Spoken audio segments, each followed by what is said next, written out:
उन सब में कोई मतलब नहीं अफगानिस्तान वालों को।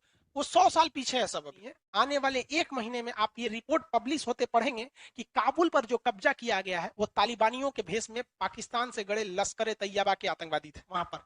वरना इस तरह से कोई किसी पर कब्जा नहीं कर लेता है रातों रात यहाँ पर। अब यहाँ कोई गमछा लगा के आ जाए तो बिहारी ये ना कहलाएगा जहाज उड़ा रहा था, उड़ाने का उड़ा दिया, तो पता नहीं चल रहा था उतरेगा कैसे।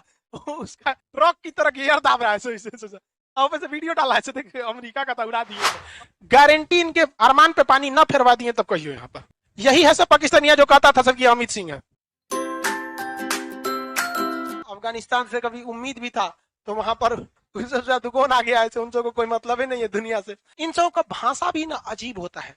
क्या हम लोग कभी कह सकते हैं कि पूरे दुनिया से 370 हटाएंगे?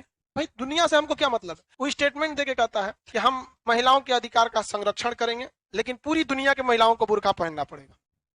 मतलब बिना हाथ पर पूरी दुनिया के महिलाओं को यहाँ पर अजीब हाल है। इन सबको कुछ समझ में नहीं। ये केवल इसलिए जीते हैं सब कि वहां पहाड़ है। एक बार राजस्थान में घेरा जाएगा सब ना, खुला दूर तक एकदम। अरे भाई यहाँ पे सब कुछ गोली मारने की जरूरत नहीं, टैंक लेके कचार दो पूरा यहाँ पे।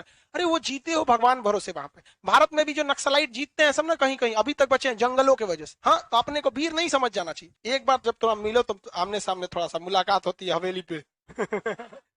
उल्टा सीधा काम करता है यहाँ पे। सब में कोई मतलब नहीं अफगानिस्तान वालों को। वो 100 साल पीछे है सब। अभी आप अगर भारत को देखना चाहते हैं कि 1857 में भारत कैसे था तो आप अफगानिस्तान को अभी देख लीजिए। उन सबको कोई सबसे मतलब नहीं है, बस उसको कहना है जीत गए।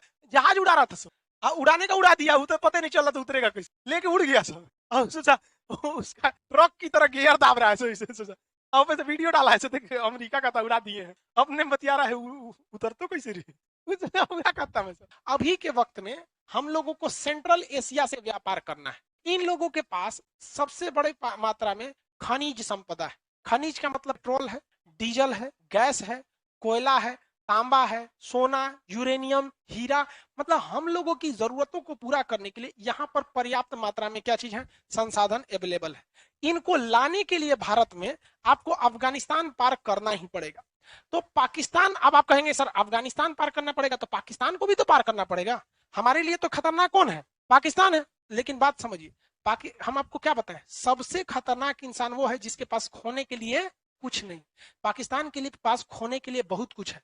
इमरान खान है, उनकी 3 पत्नियां हैं, एयरफोर्स है, नेवी है, फैक्ट्रीज है, सब चीज है। पाकिस्तान के पास खोने के लिए बहुत कुछ है लेकिन अफगानिस्तान के पास खोने के लिए कुछ नहीं। भारत जो है पाकिस्तान पर बैन लगवा देता है, FATA के थ्रू, उसके थ्रू बैन लगा देता है पाकिस्तान के ऊपर।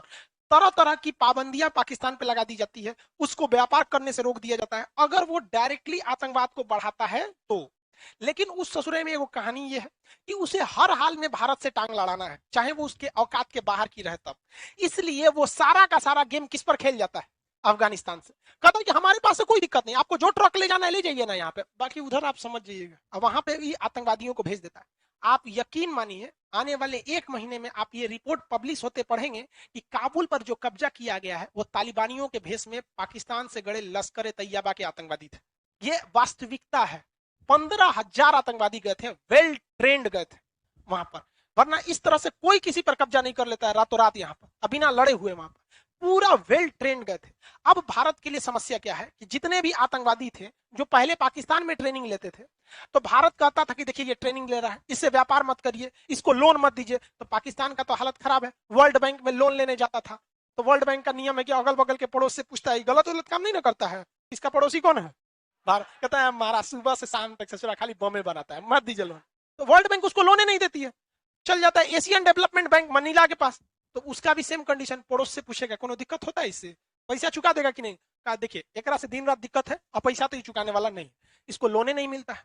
तो मजबूरी में वो भारत के सामने टेबल पर बैठता है और वर्ल्ड बैंक कहता है कि भाई दोनों लोग आपसी मामला सुलझा लो। तो भारत कहता है कि आप जब तक आतंकवाद को प्रयोग अपनी भूमि से होने देंगे हम आपको कभी भी ये आपका साथ नहीं देंगे।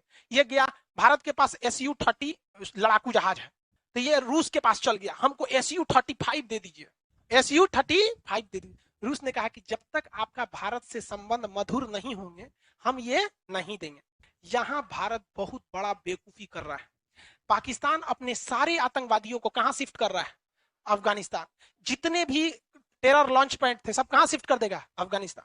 वो उतना ही खतरा अफगानिस्तान से भी पहुंचाएंगे भारत को जितना वो पाकिस्तान से पहुंचा रहे थे। इसमें तो कोई दो राय नहीं है। और इसमें सीधे क्लीन चिट में बच जाएगा कौन? पाकिस्तान। हमारे यहाँ कहां हो रहा है? वो कहां से आ रहा है? अफगानिस्तान से। यहां से ससुराली ट्रक जाने देता है अटारी बॉर्डर, बाघा बॉर्डर से, और उधर कह देता है कि जैसे ये घुसेगा कंधार में मार देना, मार देता है सब। तो हमारे लिए हामिद करजई या अशरफ गनी कितना जरूरी थे, अब समझ में आया? वो सारा हमला कौन कराता था? पाकिस्तान। किसके थ्रू? अफगानिस्तान के थ्रू। और हमको सेंट्रल एशिया से ये चाहिए ही चाहिए।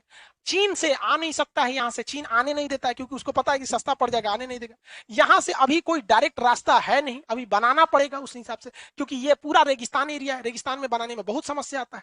तो अब बताइए, तालिबान के आ जाने से हमको घाटा लगा या पाकिस्तान को? हम लोग को घाटा लगे। अब इसमें हम लोग यहां फंस जाएंगे, क्योंकि रूस ने कहा है कि जब तक आप अपनी जमीन का प्रयोग आतंकवाद के लिए होने देंगे, हम आपको ये हथियार नहीं देंगे। समझ में आ गया कि नहीं आ गया? किसी को कोई दिक्कत? अब बात समझिए ध्यान से। पाकिस्तान क्या करना चाहेगा? आने वाले 1 से 2 साल में रिपोर्ट लगा देगा कि मेरे किसी भी जमीन का प्रयोग आतंकवाद के लिए नहीं हो रहा है। सारा का सारा कहां से होगा? अफगानिस्तान। और अफगानिस्तान कहता है प्रतिबंध मैंने कौन सी होता है, हमारे पास कौन सी होगा करता है कि तू हमको प्रतिबंध लगाएगा? यही ना कहेगा कि लोन नहीं चाहिए, वैसे भी हमको कोई नहीं देता है। यही ना कहोगे कि हमसे व्यापार नहीं करोगे? हमें यहाँ होता कौन चीज? खैनी होता है खाने के लिए, नहीं तो अफीम होता है। वो तो तुम बैन लगाओ चाहे नहीं लगाओ, वो तो बिकना ही है। तो इसके पास ऐसा कुछ नहीं होता है। तो हम लोग फंस रहे हैं किसके जाल में? हाँ, आपको क्या लगता है हम हल्ला किए बिना मानेंगे? हाँ, जब तक 1 साल में वो क्लीन चिट मिलते मिलते हम यूट्यूब पे हल्ला करके महका देंगे इस चीज को। हम छोड़ने वाले हैं जी। अरे भाई साहब, शिक्षक वह व्यक्ति होता है जिसके गोद में निर्माण और विनाश दोनों पलता है। तो हम अगर निर्माण जानते हैं तो हम विनाश भी जानते हैं। तुम प्यार से करते चलो, तुम्हारी सारी मेहनत पहले बर्बाद हो जाने दो, उसके बाद ऐसा हल्ला मचाएंगे ना। तो ऐसी। और भारत सरकार इधर सीधा कहता है कि भाई आप अगर पाकिस्तान को हमसे एडवांस जहाज देंगे तो हम खरीदेंगे नहीं। दूसरा, पाकिस्तान की इतनी औकात कहां है जो भारत इतना हथियार खरीद सके? तो उसको भी ये दिखेगा कि मतलब भारत क्या करना चाहता है। भारत हमारे लिए बड़ा मार्केट है, बट अफगानिस्तान हमारे लिए क्यों जरूरी है? समझ में आ गया कि नहीं आ गया? क्या अब हम अफगानिस्तान के थ्रू व्यापार कर सकते हैं? क्या वो अफगानिस्तान के लोग रोकते हैं? कौन रोकता है? क्या वो तालिबानी आतंकवादी रोकते हैं? नहीं। तालिबानी भेष में क्या होता है? अब यहाँ कोई गमछा लगा के आ जाए तो बिहारी ना काल आएगा जी। तो क्या दिक्कत पड़ता है? पाकिस्तानी, अफगानी, इंडिया के शकल सूरत कल्चर में ज्यादा का अंतर नहीं है। अमूमन तो अगर इतिहास उठा के देखें, हम तीनों तो एक ही थे। तो कहीं ना कहीं अफगान के लोग भी हिंदी बोल लेते हैं, टूटी फूटी हिंदी बोल लेते हैं उस तरह से। तो हमारे भी बंगाल के लोग बहुत अच्छा हिंदी नहीं बोलते हैं, उन लोग की भी थोड़ी थोड़ी लड़खड़ा ही हिंदी रहती है। तो हम लोग इसमें हो जाता है। तो ये आप जियोपॉलिटिक्स समझ में आ रहा है कि नहीं आ रहा है अफगानिस्तान का इशू? अच्छा ये बताइए, क्या अफगानिस्तान का कोई सोल्यूशन निकलेगा? हाँ, अभी पीछे अगले 10 साल तक नहीं दिख रहा है। कुछ ऐसी चीजें हैं जो मतलब बहुत ही सॉलिड है, अगर भारत उसको कर देता है तो पाकिस्तान की मजबूरी हो जाएगी, वो अफगानिस्तान के लोगों को कहेगा अच्छा जाने दो यार, नहीं तो हम फंस जाएंगे। लेकिन अभी वो समय सही नहीं है, और अभी हमारे बोलने का मतलब है कि थोड़ा पहले ही उस ससुरा को पता चल जाएगा, इसलिए अभी बोलना उचित नहीं है कि नहीं? तो कहीं कहीं इंसान की जिम्मेदारी बन जाती है। तो जब आप भी आइएगा ना, जब आपको लोग जानने लगेंगे तो आपको कुछ जिम्मेदारी बनती है। अभी वो बताना ठीक नहीं है, नहीं तो क्या करेगा? भाग जाएगा। हम SU-30 वाला अभी बता रहे हैं कि नहीं, धीरे धीरे हम जान रहे हैं, धीरे धीरे भारत के लोगों को पता चले चले चले तेरे महक जाए पूरा भारत। सोचा तू SU-35 खरीद के लाएगा यहाँ पे, गारंटी इनके अरमान पे पानी ना फेरवा दिए तब कहियो यहाँ पर। यही है सब पाकिस्तानिया जो कहता था सर कि अमित सिंह है। हाँ, हम भूल जाएंगे? हम बोलते नहीं तो इसका मतलब ये नहीं कि हम बोल नहीं सकते। बात यह है कि बोलना चाहते नहीं है, क्योंकि हम लोग कभी भी बदला नहीं लेना चाहते, हम बदलाव लाना चाहते हैं, और आएगा एक दिन ये बदलाव जरूर। आप लोग को समझ में आ गया कि नहीं आ गया?